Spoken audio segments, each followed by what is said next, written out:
Jika kita menyebut soal Pulau Rempang dan Galang itu mestinya tidak sebatas hanya kawasan yang berada di bawah administrasi Kota Batam, Kepulauan Riau saja. Tetapi ini adalah tempat bersejarah yang mana masyarakatnya memainkan peran yang besar pada jatuh bangunnya Imperium Melayu di kawasan ini.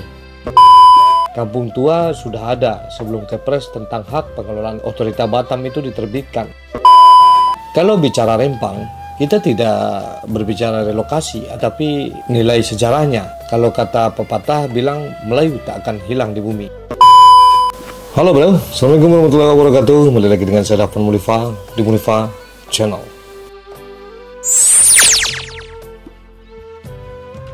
Kita akan membahas kembali tentang Pulau Rempang dan Galang. Mahfud MD pernah kita dengar menyebut negara telah memberikan hak atas Pulau Rempang kepada semua entitas perusahaan pada tahun 2001 sampai 2002 berupa HGU.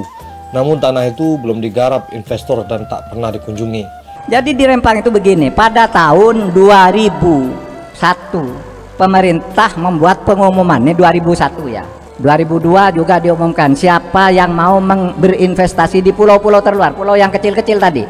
Karena itu tidak dimanfaatkan, ada penduduknya tapi tidak produktif. Siapa yang mau berinvestasi menjadi daerah industri, daerah wisata atau apa? Tidak ada yang mau 2001, 2002. 2004 ada pengembang yang mau mengeluarkan uang 381 triliun di tahun 2004. Kontrak dengan pemerintah daerah, selesai kelak. Karena uangnya belum ada tapi kontrak untuk tanah untuk pemindahan sudah jadi, dia pergi, tidak diurus nih tanah. Ketika tanah yang sudah dikontrak ini tidak diurus, masuk pengembang-pengembang baru diberi izin oleh gubernur dan wali kota. Padahal ini sudah milik orang. Nah sekarang orangnya kembali, ini dikosongkan, itu yang terjadi keributan. Kata Mahfud MD, ternyata ada kekeliruan dari pemerintahan setempat maupun pemerintahan pusat. Lalu diluruskan sesuai dengan aturan bahwa itu masih menjadi hak karena investor akan masuk. Itu yang disampaikan oleh Mahfud MD. Menurut Al-Zaini, pejabat negara keliru jika menganggap penduduk 16 kampung tua di Pulau Rempang sebagai pendatang. Penduduk Melayu yang terdiam di Pulau Rempang termasuk juga Galang dan Bulang sudah eksis sejak lebih dari 300 tahun yang lalu. Beranak pinak, berketurunan, hidup mendiami pulau tersebut. Oke, kali ini kita akan bersejarah lagi. Jika kita menyebut soal Pulau Rempang dan Galang itu mestinya tidak sebatas hanya kawasan yang berada di bawah administrasi Kota Batam, Kepulauan Riau saja. Tetapi ini adalah tempat bersejarah yang mana masyarakatnya memainkan peran yang besar pada jatuh bangunnya Imperium Melayu di kawasan ini.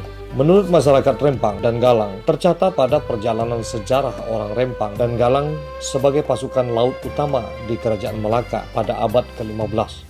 Mereka menjaga, memelihara, bahkan menguasai Laut Selat Melaka sebagai pasukan laut yang tangguh. Kemahiran mereka tentang laut dan pulau, beting dan karang, angin dan ombak tak perlu disangsikan lagi. Perkataan Galang melekat pada mereka ketika tugas untuk melabuhkan kapal-kapal besar ke laut siap berlayar melintas lautan. Nah, kemahiran orang Rempang dan Galang sebagai pasukan laut dibuktikan ketika mereka ikut berperang di pihak Raja Kecik yang waktu itu mengklaim sebagai waris Sultan Mahmud III ketika mengalahkan Sultan Abdul Jalil IV yang juga melantik diri sebagai Sultan Johor. Mereka lah yang disebut pasukan orang laut yang disegani oleh lawan dari manapun berada. Nah, fase kepahlawanan orang Rempang dan Galang selanjutnya ketika masa kerajaan Riau Lingga. Seorang panglima Galang yang paling ditakuti oleh penjajah Belanda dan Inggris bernama Raja Alang di Laut. Dialah raja di laut yang sekian kalinya mengacak-ngacak Laut Selat Malaka sebagai bangsa terbilang. Belanda dan Inggris menyebut dia sebagai ketua angin Lanun yang mengganggu dan memporak-porandakan kepentingan orang-orang Eropa di laut. Tetapi bagi orang Melayu, dia ini adalah wira dambaan di setiap hati sanubari masyarakat. Nah, Panglima Galang yang bernama Raja Alang di Laut ini gugur sebagai wira pada perang yang dikobarkan pihak Belanda dan Inggris pada satu ekspedisi ke Pulau Galang pada tahun 1836. Keturunan Panglima Raja Alang di Laut ini selanjutnya berpindah ke Singapura dan sebagian ke Pulau Karas yang juga tidak jauh dari Rempang dan Galang. Kisah tak sampai di sana. Estafet kepahlawanan orang-orang Rempang dan Galang berlanjut ketika pemakzulan Sultan Abdul Rahman Muazzam Shah Sultan Kerajaan Riau Lingga oleh pemerintah Belanda. Batin Limat bin Limbang mengumpulkan semua pengikutnya dan menyembahkan maksud kepada Sultan Abdurrahman untuk berperang saja dengan Belanda.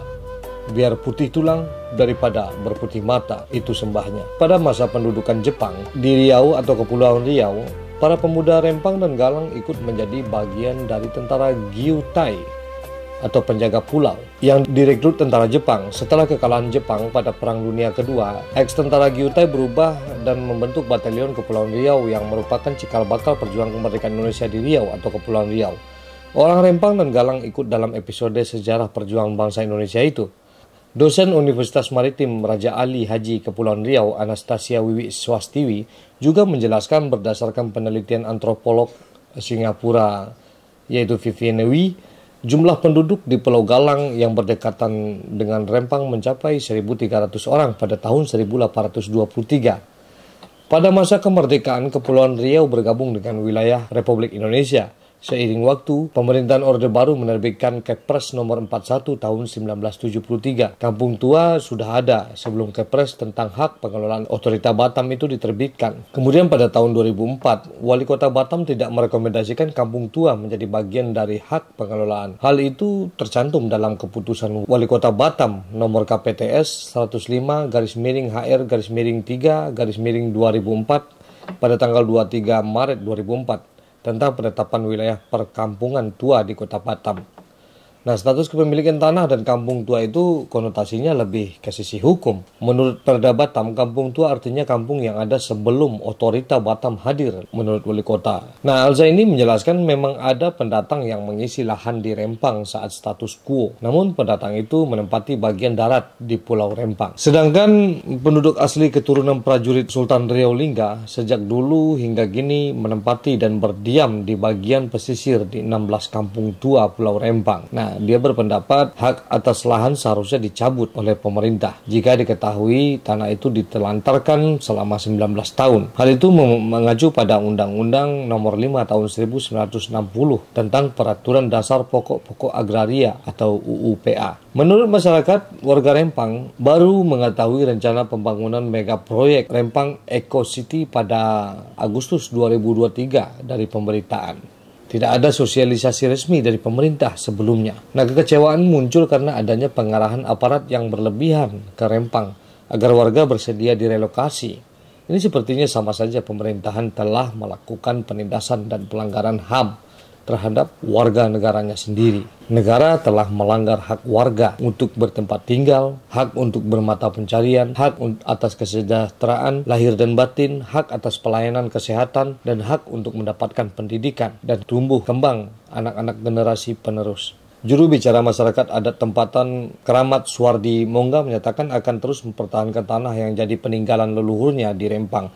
Dia mengatakan permasalahan mendasar bukan ganti rugi atau relokasi, tapi ada nilai-nilai dan warisan yang harus dijaga. Menurutnya, 4 generasi sudah tinggal di Rempang. Dia menyebut leluhurnya adalah pasukan dari salah satu panglima di kerajaan Riau Lingga. Nenek leluhurnya itu bermukim di Rempang lebih dari 150 tahun lalu. Nah, oleh sebab itu, beliau dan warga Rempang lain merasa mempunyai kewajiban untuk menjadi penjaga marwah atau kehormatan. Kalau bicara Rempang, kita tidak berbicara relokasi, tapi nilai sejarahnya. Kalau kata pepatah bilang, Melayu tak akan hilang di bumi. Inilah yang mereka pertahankan.